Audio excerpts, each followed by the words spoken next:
Hello guys, welcome to Jugta academy.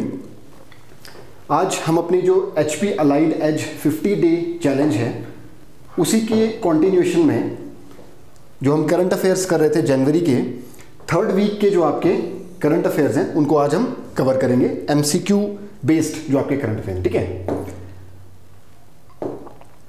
आपके लिए एक इंपॉर्टेंट इंफॉर्मेशन है, जुगटा अकेडमी शिमला जो है आप लोगों के लिए 15 फरवरी से HAS का फाउंडेशन बैच लॉन्च कर रही है। ज़्यादा जानकारी के लिए आप इस नंबर पर कांटेक्ट कर सकते हैं।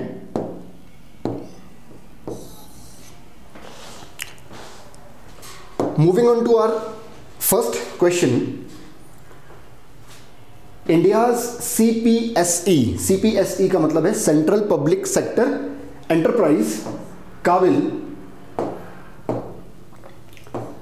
will explore lithium blocks in which of the following nation। तो आपका आंसर जो है दैट इज अर्जेंटीना। लुक, काबिल जो है आपका ये है खनिज विदेश इंडिया लिमिटेड। ये एक गवर्नमेंट फर्म है that was set up in the year 2019 by Indian government to look into the aspects of exploring the minerals या mineral blocks in foreign nation। बाहर के देशों में, विदेशों में कहीं ना कहीं आपका जो exploration of minerals है, for example this lithium blocks, ठीक है। सो इस पर्टिकुलर ऑर्गेनाइजेशन ने बिड किया था कि we will explore lithium blocks for you, है ना। तो इसका बिड एक्सेप्ट हुआ है और अर्जेंटीना ने 5 लिथियम ब्लॉक्स जो हैं उसका एक्सप्लोरेशन राइट्स जो हैं वो आपके काबिल को दे दिए हैं। This is huge development for us, क्योंकि अभी हमारे को क्या मिले हैं, ध्यान रखना, अभी हमें सिर्फ एक्सप्लोर करने के राइट्स मिले हैं। इन फ्यूचर इसी से हमारे को माइनिंग राइट्स भी मिल सकते हैं, और अगर वो सब भी मिल गए तो अल्टीमेटली चांसेस हैं कि इंडिया को आपका लिथियम भी वहां से आपका मिल सकता है। और लिथियम, जैसे आपको पता होगा कि लिथियम आजकल बहुत ही एक इंपॉर्टेंट मिनरल है। क्यों? क्योंकि इस लिथियम की आपका जरूरत पड़ती है for your clean energy, solar energy, wind energy वगैरह वगैरह, जितने भी आपकी क्लीन एनर्जी है जो हम ट्रांजिशन कर रहे हैं क्लीन एनर्जी की तरफ, तो उसमें लिथियम की बहुत ज़्यादा इंपॉर्टेंस है। And India on the other hand 100% हम इंपोर्ट करते हैं, तो इस वजह से कहीं ना कहीं ये न्यूज़ काफ़ी इंपॉर्टेंट हो जाती है। ध्यान रखना, काबिल is central public sector enterprise जो आपकी 2019 में फॉर्म की गई थी, और अभी राइट्स कहाँ मिले हैं? अर्जेंटीना में। Next, which of the following institution publishes annual status of education report. काफ़ी इंपॉर्टेंट रिपोर्ट है जिसको आप एसर या असर के नाम से भी जानते हैं। ये आपकी पब्लिश करता है एक NGO जिसका नाम है प्रथम, ठीक है।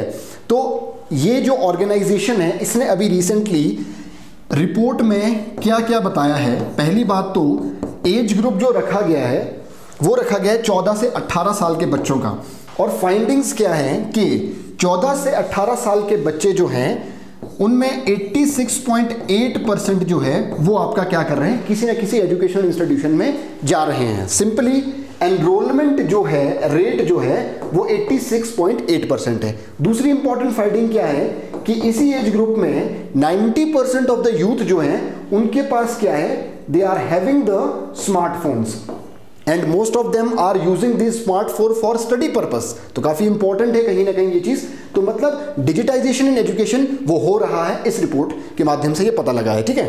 तो ये थी आपकी Acer report. Next, Which of the following has become India's first dark sky park in India? ये जो बना है, ये बना है आपका Pench tiger reserve, it is in Madhya Pradesh. देखो, what is dark park, your dark sky park, ये होता क्या है, ठीक है। ये क्या है आपका एक एरिया में जहां पर लाइट जो है उसका पेनिट्रेशन बहुत कम हो, मतलब लाइट पॉल्यूशन जो है वो बहुत ज़्यादा कम हो। उस वजह से होगा क्या, जहां पर आपकी लाइट्स जो आपके हमारे आर्टिफिशियल लाइट्स एंड ऑल होती हैं वो सारी अगर कम हो किसी जगह पे, तो होता क्या है, हम जो है आपका जो स्काई है उसको हम क्या कर सकते हैं, अच्छे से स्टडी कर सकते हैं। दो पर्पस है, एक तो हम एंजॉयमेंट के लिए we can gaze the sky, है ना, मतलब जिसको हम बोलते हैं आपकी स्टार गेजिंग, है ना। दूसरा क्या है, एस्ट्रोनॉमर्स जो हैं उनके लिए काफी फायदेमंद रहता है स्टडी करना स्टार्स को, या फिर आपके पर्टिकुलर वहां पे जो सेलेस्टियल मूवमेंट्स वगैरह है उनको, बट वो तभी होगा जब आपका डार्क रीजन होगा, है ना। वहां पर लाइट नहीं होनी चाहिए, बहुत कम होनी चाहिए या होनी नहीं चाहिए, ठीक है। सो उसके संदर्भ में इंडिया का पहला डार्क स्काई पार्क, ध्यान रखना पार्क बना है आपका Pench tiger reserve recently Madhya Pradesh में जो है। नेक्स्ट, हानले जो है ये भी आपका डार्क स्काई है, लेकिन it is dark sky reserve. It was declared dark sky reserve last year, ठीक है, लास्ट ईयर मतलब लास्ट टू लास्ट ईयर 2022 में इसको आपका डिक्लेयर किया गया था। तो ध्यान रखना, रिजर्व जो है पहला वो हानले है, पार्क जो है वो आपका पहला पेंच टाइगर रिजर्व है। पेंच जो है वो आपकी कान्हा की ट्रिब्यूटरी है, कान्हा की ट्रिब्यूटरी जो कान्हा है वो आपकी आगे वेनगंगा की ट्रिब्यूटरी है, और वेनगंगा गोदावरी की ट्रिब्यूटरी है। पेंच टाइगर रिजर्व या पेंच नेशनल पार्क, इसके बीच से आपकी पेंच नदी गुजरती है। पेंच नेशनल पार्क 1975 में बना था, ठीक है। तो ध्यान रखना, ये सारी इंफॉर्मेशन इंपॉर्टेंट बन जाती है एनवायरमेंट एंड ज्योग्राफी से। Which among the following state emerged as top performer in recently released startup rankings in category B? Okay, category B. तो कैटेगरी बी में जो है आपका हिमाचल प्रदेश ने टॉप किया है, मतलब टॉप परफॉर्मर जो आपका पर्टिकुलर टॉप परफॉर्मर का जो टॉप परफॉर्मर की लिस्ट थी, उस लिस्ट में आपका हिमाचल प्रदेश ने टॉप किया है। अब ध्यान रखना, यहां लिखा है कैटेगरी बी। कैटेगरी ए और कैटेगरी बी जो है ये दो आपकी क्या होती हैं, लिस्ट बनती हैं। और कैटेगरी ए में होता क्या है, 1 करोड़ से ज्यादा की जो पॉपुलेशन वाले एरियाज हैं उनको यहां रखा जाता है, जहां 1 करोड़ से कम हो उनको यहां रखा जाता है। तो इस कैटेगरी में आपका इसमें आता है पहले टॉप परफॉर्मर, तो उसमें टॉप परफॉर्मर में हिमाचल प्रदेश ने क्या किया है, टॉप किया है। इधर अगर हम देखें कैटेगरी ए में टॉप परफॉर्मर जो है वो है केरला, कर्नाटका, ठीक है, तमिलनाडु और गुजरात। ध्यान रखना, 4 स्टेट्स हैं आपकी टॉप परफॉर्मर रिसेंटली रिलीज जो आपकी स्टार्टअप रैंकिंग्स हैं, केरला, कर्नाटक, तमिलनाडु, गुजरात कैटेगरी ए में। कैटेगरी बी में हिमाचल प्रदेश। स्टार्टअप रैंकिंग मतलब कहां पर जो स्टार्टअप इकोसिस्टम है या स्टार्टअप जो आपका इकोसिस्टम है उसको उसकी प्रोग्रेस जो है उससे आंकी जाती है कहीं ना कहीं, ध्यान रखना। What is the IUCN status of Tibetan brown bear? IUCN मतलब international union for conservation of nature. ये जो है 1948 में एस्टेब्लिश किया गया था। इसका हेडक्वार्टर आपका एक जगह है स्विट्जरलैंड में, ग्लैंड, वहां पर है। ये करता क्या है आपका, मेनली आपका आपने सुना होगा, ये सारे आपने सुने होंगे कभी, critically endangered, vulnerable, least concern, endangered. ये जो कैटेगरीज हैं इनको बोलते हैं red data, red data list. तो ये रेड डेटा लिस्ट कौन जारी करता है, IUCN। ये बताता है कि कौन सा वाला आपका जो जीव है वो कितना ज्यादा वल्नरेबल है या एंडेंजर्ड है, या फिर उसका कैटेगरी क्या है, उसका स्टेटस क्या है, ठीक है, on the basis of its population, ठीक है। तो इसका अभी रिसेंटली हुआ क्या है, सिक्किम में ये तिब्बतियन ब्राउन बियर जो है, जिसको तिब्बतियन ब्लू बियर भी बोलते हैं, एक ही बात है, ठीक है, तिब्बतियन ब्लू या ब्राउन बियर, ये देखा गया है, ये आपका IUCN में आता है लीस्ट कंसर्न में, ठीक है। तो रिसेंटली आपका ये न्यूज में था। Next, which of the following space agency launched slim mission, ठीक है, ये आपका सॉफ्ट लैंडिंग से जुड़ा हुआ है कहीं ना कहीं मिशन जो है। तो ये आपका रिसेंटली आपका जाक्सा ने आपका लॉन्च किया था और ये आपका मून पर लैंड भी हो चुका है। जाक्सा जो है वो क्या है, जापान एरोस्पेस एक्सप्लोरेशन एजेंसी। तो जैसे इसरो है इंडिया की, वैसे ही आपकी जापान की क्या है, जाक्सा है। तो इसने आपका स्लिम मिशन जो है वो आपका लॉन्च किया था और आपका वो लैंड भी हो चुका है। इसी के साथ ये 5वां देश बना है जापान जो है, 5th nation to land on moon. सबसे पहले आपका USSR था, उसके बाद आपका USA, देन आपका चाइना, देन आपका इंडिया एंड देन आपका जापान, ऐसे करके इंडिया आपका चंद्रयान 3, ठीक है, ये ध्यान रखना। इसका लूना मिशन था, इसका अपोलो मिशन था, ऐसे करके आपका 5वां देश बना है कहीं ना कहीं जापान। ध्यान रखना, ये जो जापान ने स्लिम मिशन जो आपका लॉन्च किया है और वो जो सॉफ्ट लैंडिंग मून पे हुई है, ये साउथ पोल पे नहीं हुई है। जैसे भारत ने आपका साउथ पोल पर लैंड किया था ना और फर्स्ट नेशन बना था, तो इसने इक्वेटर के आसपास लैंड किया हुआ है, ठीक है, ध्यान रखना। तो ये आपका जुड़ा हुआ है स्लिम मिशन किससे? जाक्सा से। Next, operation Amrit recently launched by Kerala is related to, ठीक है, तो अमृत जो आपका मिशन है वो एंटी माइक्रोबियल रेजिस्टेंस से कहीं ना कहीं जुड़ा हुआ है। ये काफी चर्चित रहा है ये विषय जो है एंटी माइक्रोबियल रेजिस्टेंस का आपके 2-3 साल से, ठीक है। ये है क्या है, जो भी आपके पर्टिकुलरली आजकल आपने सुना भी होगा कि हम क्या करते हैं, आपका कोई भी हमारे को आपका वायरल हो जाता है या कुछ हो जाता है तो हम क्या करते हैं, आपका एमोक्सिलिन होगी, एजिथ्रोमाइसिन होगी, ये पर्टिकुलर हम क्या करते हैं आपकी मेडिसिन वगैरह इनटेक करते हैं। And generally what we do is we do not take prescription from doctor से नहीं पूछते हैं या किसी और से नहीं पूछते। जनरली हमारे को पता होता है कि हाँ भाई एजिथ्रोमाइसिन खानी है तो खा लेते हैं, ठीक है। तो ध्यान रखना ये चीजें। अभी रिसेंटली आपका हुआ क्या है, इनकी वजह से ज्यादा इनटेक जो हमारा हो गया है किसका, इन पर्टिकुलर आपके मेडिसिन का, उससे हुआ क्या है, जो आपके माइक्रोब्स हैं वो इस पर्टिकुलर मेडिसिन के लिए आपके क्या हो गए हैं, they have become resistant to these आपकी मेडिसिन। और हो क्या रहा है, इन पर्टिकुलर मेडिसिन का उन पर फर्क नहीं पड़ रहा, ठीक है। और होता क्या, जब वो नहीं पड़ेगा तो ऑब्वियसली बात है इन्फेक्शन जो है वो स्प्रेड करेगा। So this is of very much concern जो आपका एंटी माइक्रोबियल रेजिस्टेंस है, याद रखना। तो उन्होंने रेजिस्टेंस जो है बिल्ड कर ली है अगेंस्ट दीज मेडिसिन। तो अभी रिसेंटली हेल्थ मिनिस्टर ने भी गाइडलाइंस जारी की थी कि डॉक्टर्स जो है वो आपका सही से प्रिस्क्रिप्शन दे और फार्मासिस्ट वगैरह जो है वो आपका बिना प्रिस्क्रिप्शन के आपका इनका आवंटन ना करें, ठीक है। तो ध्यान रखना, एंटी माइक्रोबियल रेजिस्टेंस से जुड़ा हुआ है कहीं ना कहीं केरला का ये AMR। Recently ONGC discovered 2 significant blocks of natural reserves, natural gas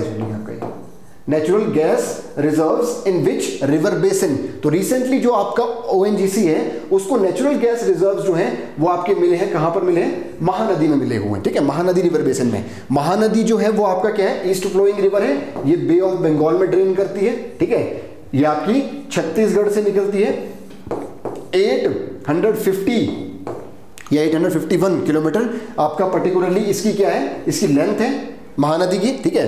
इसकी ट्रिब्यूटरीज अगर हम देखें, ओंग, तेल, ईब, मांड, ठीक है, सेवनाथ, ये सारी इसकी क्या है ट्रिब्यूटरीज हैं। आप इसको एक बार चेक कर सकते हैं कि कहां से जा रही है ये। तो इंपॉर्टेंट क्या है, हीराकुंड डैम। हीराकुंड डैम जो है वो किस पर बना हुआ, महानदी पर बना हुआ है, ये चीज ध्यान रखना, ठीक है। उड़ीसा के बाहर ये बे ऑफ बंगाल में चले जाती है। तो रिसेंटली आपके नेचुरल गैस के रिजर्व्स जो है वो कहां मिले हैं, ONGC को वो मिले हैं महानदी रिवर बेसिन में। ध्यान रखना इंपॉर्टेंट है क्योंकि अभी इंडिया बहुत ज्यादा डिपेंडेंट है नेचुरल गैस के लिए किस देश के ऊपर, मिडिल ईस्ट कंट्रीज के ऊपर, ठीक है। Next, who among the following was awarded best FIFA player last year का, लेकिन फीमेल वर्जन में, ठीक है। तो वो मिला है आपका एटाना बोनमाटी, ये आपकी स्पेनिश फुटबॉल प्लेयर है, इनको नवाजा गया है। अगर हम देखें आपका अर्जेंटीना के जो आपके लियोनेल मेसी हैं उनको आपका मेल या फिर पुरुष वर्ग में कहीं ना कहीं इनको नवाजा गया है बेस्ट फीफा प्लेयर या बेस्ट फुटबॉल प्लेयर से लास्ट ईयर का। तो ध्यान रखना, फीमेल में एटाना बोनमाटी जो आपकी स्पेन की प्लेयर है। Next, which of the following statement clearly explains the term windfall tax। ये काफी न्यूज में रहता है windfall tax। तो ये क्या है, it is tax imposed for selling the assets of the company, नहीं। it is new tax imposed in Europe to reduce the fossil fuel, नहीं। it is higher tax rate on sudden big profits levied on a particular company or industry, बिल्कुल सही। तो ये होता क्या है आपका विंडफॉल टैक्स, कि जब आपकी कंपनी या कोई फर्म जो है उसको प्रॉफिट होता है not from the particular pattern जो चलता आ रहा है, लेकिन आउट ऑफ नोवेयर या सडनली उसका प्रॉफिट जब बढ़ जाता है। फॉर एग्जांपल जैसे सिचुएशन ऐसी बन जाती है, फॉर एग्जांपल आपका कोविड टाइम है, कोविड टाइम जो है उस पर्टिकुलर एरा में आपका किन्हीं आपकी जो इंडस्ट्रीज है उनको बहुत ज्यादा फायदा हुआ था आउट ऑफ नोवेयर, है ना। तो सिचुएशन ऐसी बन जाती है कि उस पर्टिकुलर कंपनी को नेचुरली कुछ फायदा पहुंच जाता है, ठीक है। तो ध्यान रखना, तो sudden big profits not from the regular perspective या फिर जो आपका चल रहा है आए दिन उससे नहीं आपका प्रॉफिट हो रहा है, ये हो रहा है किन्हीं अननोन रीजन की वजह से कहीं ना कहीं, ठीक है। तो उसको बोलते हैं आपका windfall tax. Next, who has been appointed first female neutral umpire by the ICC for the bilateral series?